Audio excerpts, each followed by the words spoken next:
Probably lost our entire audience that we had before. All 15 of them. Okay, we are back. First time since, I don't even know, Daddy Warpig, when we were on last. Before the election, right? 3 weeks before the election or so. Yeah, so it's been quite a long time. We missed out on all the good Trump talk. Well, we should have done the election stream, but I just ran out of time. Professor is going to be here. He's running late because he forgot to install Chrome on his laptop.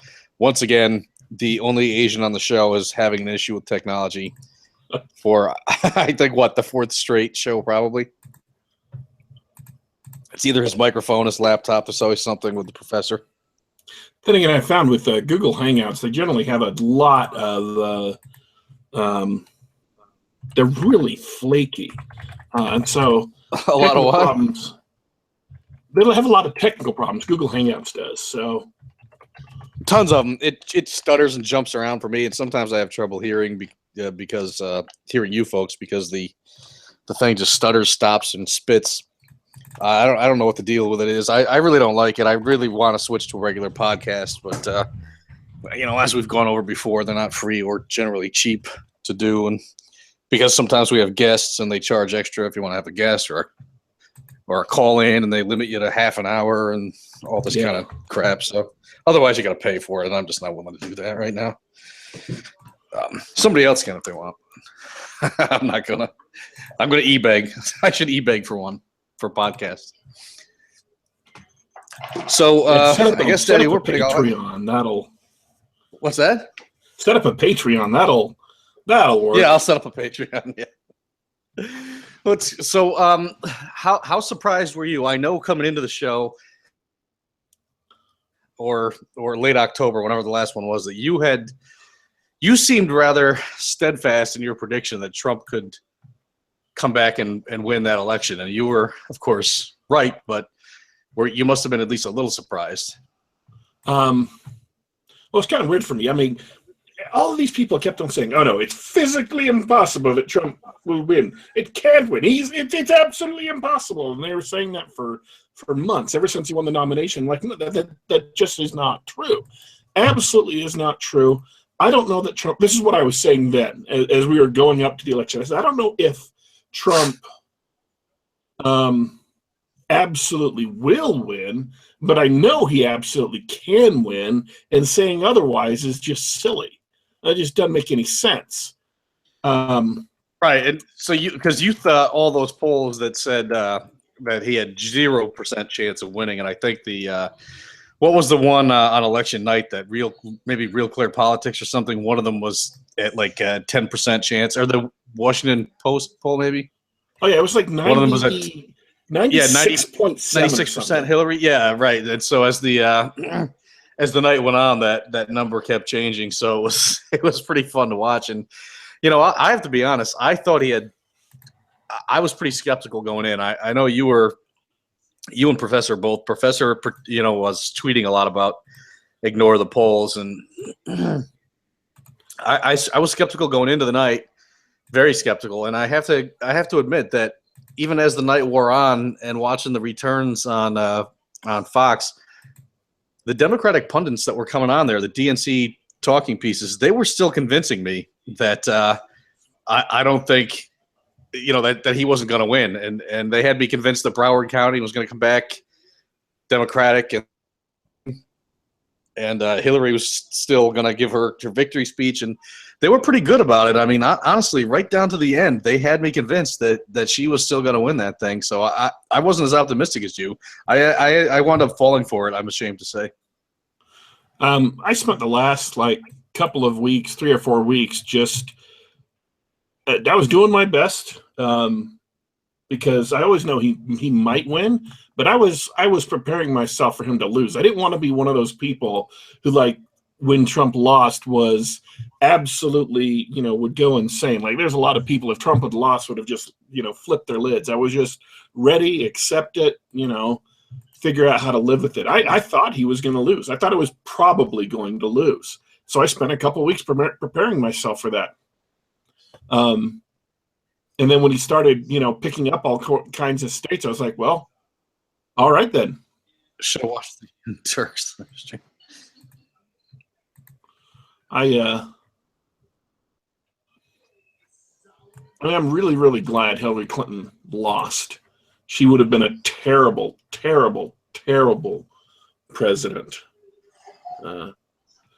Absolutely awful. Yeah, but she would have been awful, and she was. I think she was far more dangerous than Trump was. And of course, I will say too that at watching the returns that night, I took more pleasure than I normally do, or maybe than I ever have, in watching the DNC headquarters kind of go dark and realize that it was over and that there was a loss. I mean, I just took a lot of pleasure in her losing.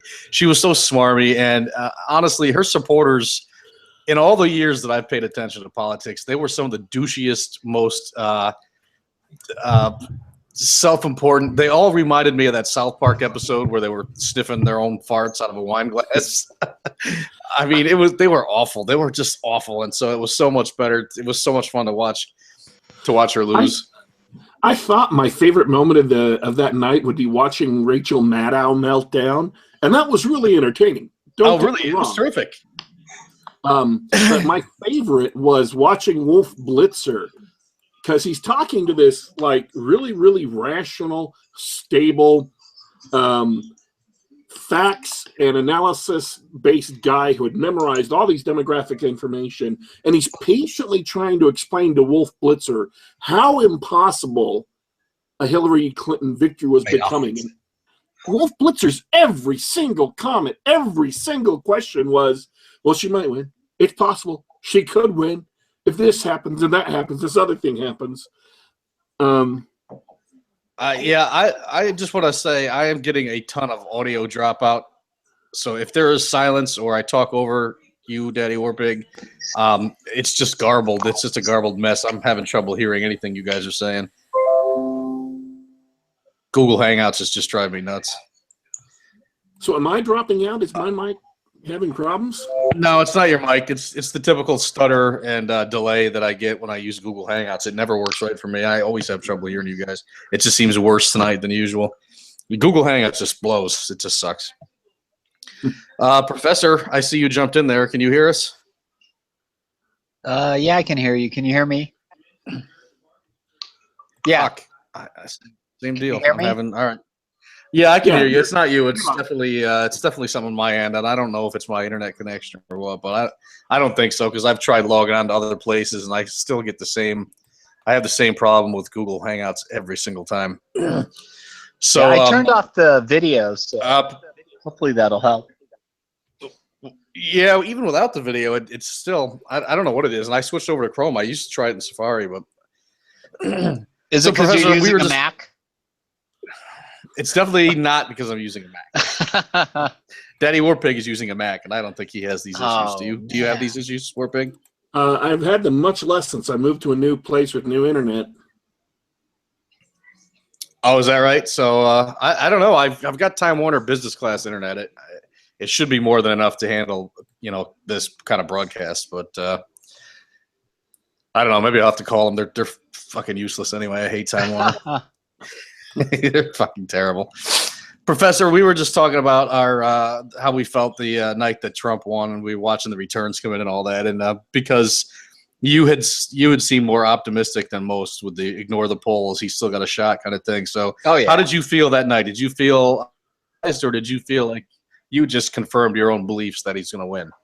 Yeah, I always thought he was going to win states like Ohio. I thought he'd take North Carolina. So I saw that and I figured, hey, he has a really good chance of winning. And then I think when he won Pennsylvania, that's when I thought, hey, he is going to win. And so I was probably as ecstatic as the rest of you were. Yeah. Now, you what were you watching? Fox News returns, or where were you? Did you? Because I was watching the Hillary headquarters there, and little by little they were going off stage, and they were kind of looking downtrodden, and it even looked at one point like some of the lights dimmed in the back of the house, like maybe asking people to go home. And it was such a great moment. I mean, I couldn't get over how happy it made me. But, Oh yeah, it was great. Would you describe that night as more a victorious feeling or Schadenfreude? It definitely was a victorious feeling, especially watching. I mean, I was watching Fox News, but you saw Megyn Kelly's reaction when she announced that Trump was president. She kind of rolled her eyes, and I think that's how the rest of the mainstream media was. They were ready to cry, and that was really the best part. That's what made that. It not only was an ecstatic feeling, it was a I don't know. Well, what's the word for it when because you know how smug these liberals are. So it was a great feeling watching them all cry. So hey, Nora's on. Is she? Yeah, I haven't seen Nora on in quite a while. I think that's her. Is her picture still butter? Yeah. Butter Nora. You know what? I was going to try and hardwire this Mac, but I don't think it's got an input for it. Are you Yeah, doing this wirelessly? Are you doing this on like Wi-Fi? Yeah, this is a wireless connection. Oh, that'll kill you, man. Oh, that's it. Yeah, that's just It doesn't appear to have an input jack for the cable. It doesn't have a modem jack. No. I'll be damned. I never looked for one before, but it's definitely not there. It's supposed to be wireless only. Oh, huh. Well, that sucks. I know.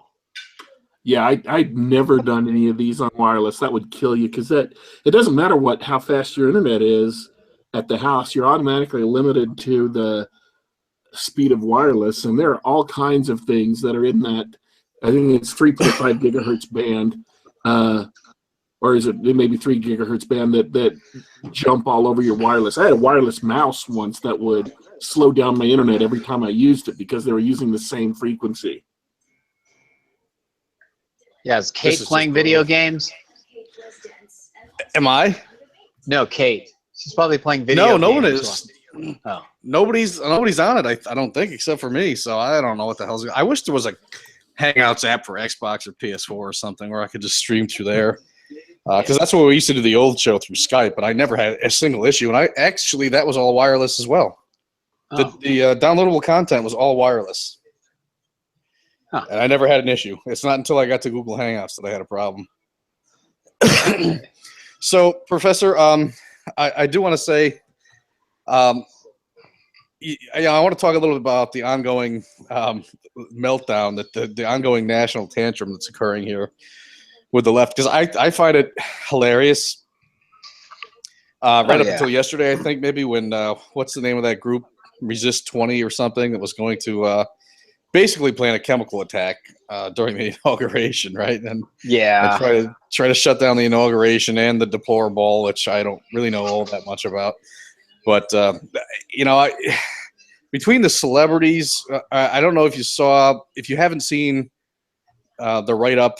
I wouldn't recommend watching the show because it's about the most left-wing show there is. But Blackish took on the Trump election, of course. Did the usual Trump supporters are racist assholes.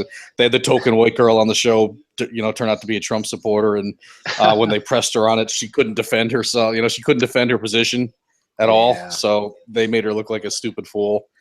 Of course, you've got Rosie O'Donnell's calling for martial law until to prevent the inauguration. We all saw, Meryl Streep have her ridiculous little smarmy moment on an award show. So and it's ongoing. And even the other day, I was on I forget what hashtag, but a writer from the Daily Kos comes and jumps into my mentions, right? And he starts with because I said something about them having a tantrum, and he said kind of like the national tantrum the Republicans had when Obama was elected. Quote tweeted me to his 25,000 followers or whatever, trying to get them going.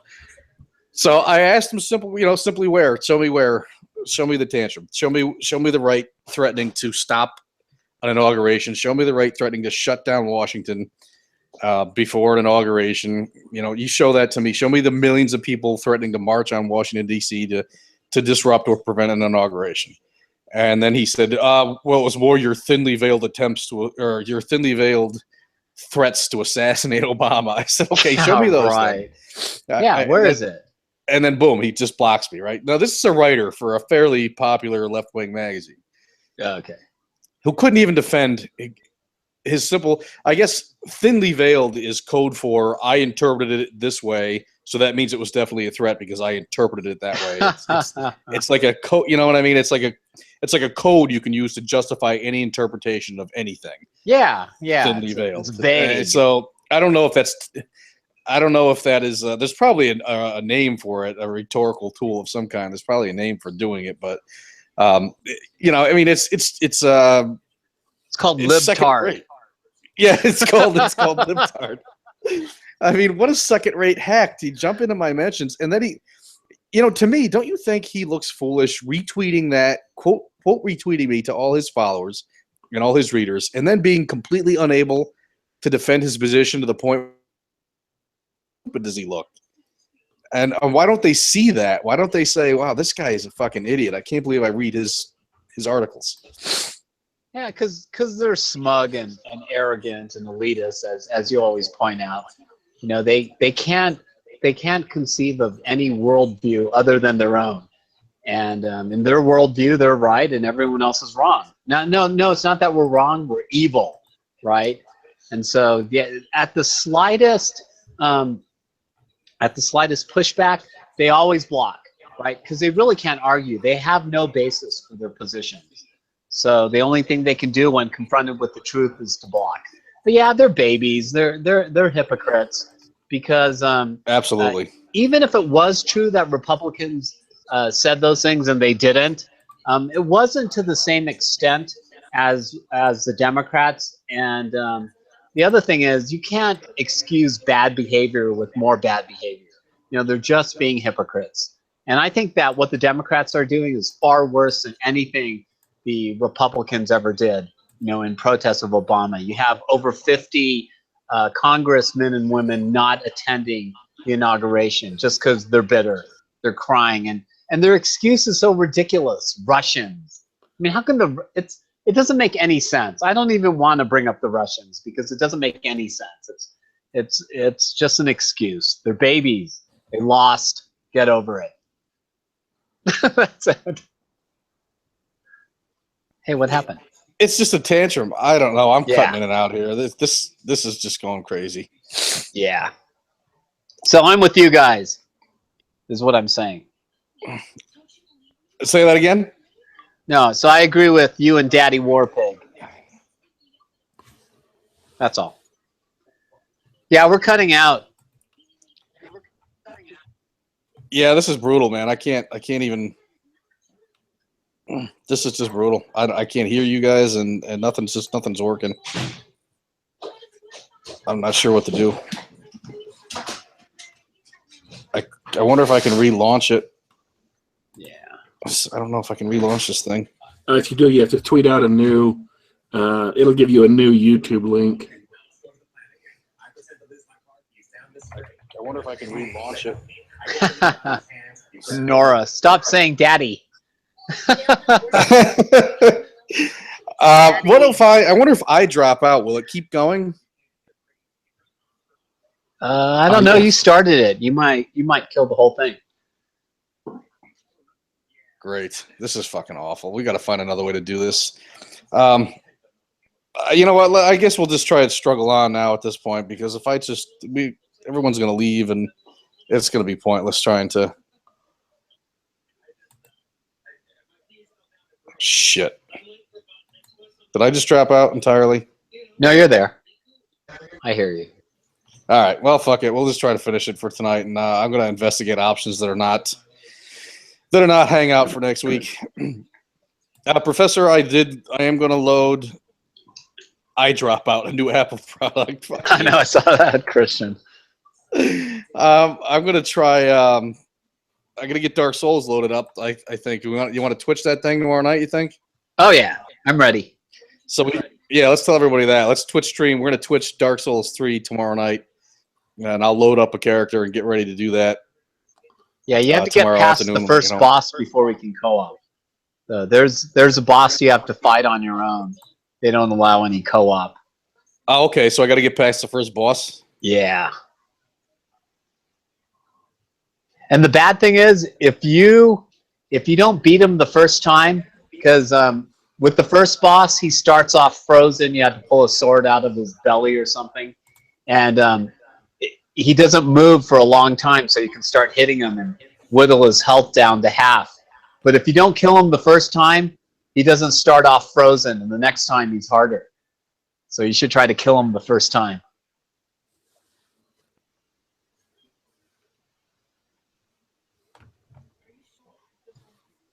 All I'm right, sure I'm that's going Simon. to.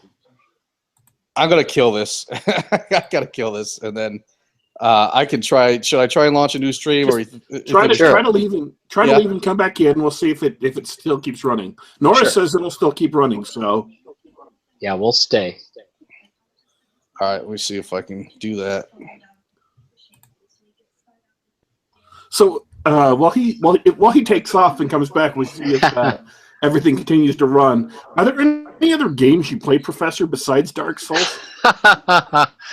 You know, I don't think I did. I over the break, I decided to go back and play Dark Souls 1. So I finished that over the break, and then Demon Souls as well. So I replayed that. So I did Dark Souls 1, Demon Souls, and Bacon Man and I co-op Dark Souls 2. So I really just played Dark Souls over the break. And for people who don't know, Demon Souls is the precursor to Dark Souls. Dark Souls was a sequel to Demon Souls. So that's technically four Dark Souls games you've been playing. Yeah, that's all I play. Wait, how about you, Daddy Warpig? Have you played anything good? I just played through all of Watch Dogs 2, and I enjoyed it. It was as long